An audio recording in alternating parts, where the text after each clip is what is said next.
இங்கே அந்த வயசானவருக்கு நகையெல்லாம் கைக்கு வர சுச்சுவேஷன் வரும்போது அந்த ஜட்ஜ் வேணும்னே ஒரு முக்கியமான வேலை இருக்குன்னு சொல்லிட்டு கிளம்பிடுறாரு.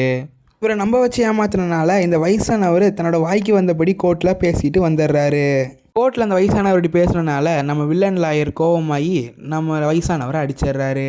அதோட இந்த கேஸில் நீ எப்படி ஜெயிச்சு இந்த நகையை வாங்குற நானும் பார்க்குறேன்னு நம்ம வில்லன் சொல்லிட்டு வந்துடுறாரு.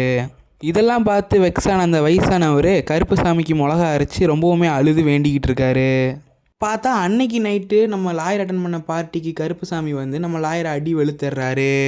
கடைசியாக நம்ம கருப்புசாமி வில்லனை கொல்ல போகிறதா சொல்ல நம்ம வில்லனை எதுக்குன்னு கேட்க அந்த வயசானவங்களையும் அந்த பொண்ணையும் பற்றி நம்ம கருப்புசாமி சொல்ல அதுக்கு என்னப்பா லஞ்சம் கொடுத்து எல்லாத்தையும் கிளியர் பண்ணி உடனே நகையை வாங்கி கொடுத்துறேன்னு நம்ம வில்லன் சொல்கிறாரு. அதுக்கு நம்ம கருப்புசாமி அதெல்லாம் கூடாது, நீ நேர்மையான வகையில் நீதி வாங்கி தரணும்னு சொல்ல அதுக்கு நம்ம வில்லன் அதெல்லாம் முடியாது, நீங்கள் வேணால் வந்து ட்ரை பண்ணி பாருங்கன்னு சொல்ல நம்ம கருப்புசாமி சரின்னு சொல்லி நான் வந்து நீ நேர்மையான வகையில் நீதி வாங்கி தந்து அங்கே இருக்க எல்லாத்தையுமே திருத்துறேன், அப்படி திருத்தி எல்லாத்தையும் கொண்டு வர நாள் தான் உன்னுடைய கடைசி நாள்னுமே சொல்லிடுறாரு.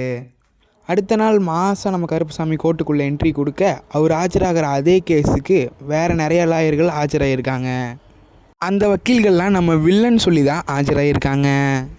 அந்த கேஸ்லேருந்து விலக சொல்லி நம்ம கருப்புசாமி கேட்டு அது அவங்க முடியாதுன்னு சொன்னனால நம்ம கருப்புசாமி அவங்கக்கிட்ட தன்னோட பவரை காட்டி அந்த கேஸ்லேருந்து விலக வச்சிடுறாரு. இதெல்லாம் பார்த்து நம்ம ஹீரோயின் இதை யார்கிட்டையும் சொல்ல மாட்டேன்னு சொல்லி கேட்டுக்க நம்ம ஹீரோவுமே மாதம் அங்கேருந்து கிளம்பிடுறாரு.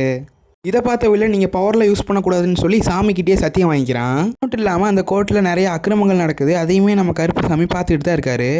அன்னைக்கு சாயங்காலம் நம்ம த்ரிஷா கருப்புசாமி கிட்ட எங்கள் கோர்ட்டில் இருக்க 27,000 கேஸும் சால்வ் ஆகணும், எங்கள் பழைய கோர்ட்டை தூக்கிட்டு புதுசாக ஹை டெக்னாலஜியோட கோர்ட்டை பில்ட் பண்ணணும், அதோட அந்த கோர்ட்டில் பொய் பேசுகிறவங்களோட வாய் குளறி போகணும்னு நம்ம கருப்புசாமி கிட்ட வரம் கேட்குறாங்க. எதுவுமே பேசாமல் நம்ம கருப்புசாமி கம்முனுக்கு மெட்ரோவில் போய் உட்கார அந்த இடத்துக்கு நம்ம வில்லன்களோட ஆளுங்களாம் வந்து நம்ம கருப்புசாமி வம்பிழுத்து பார்க்குறாங்க.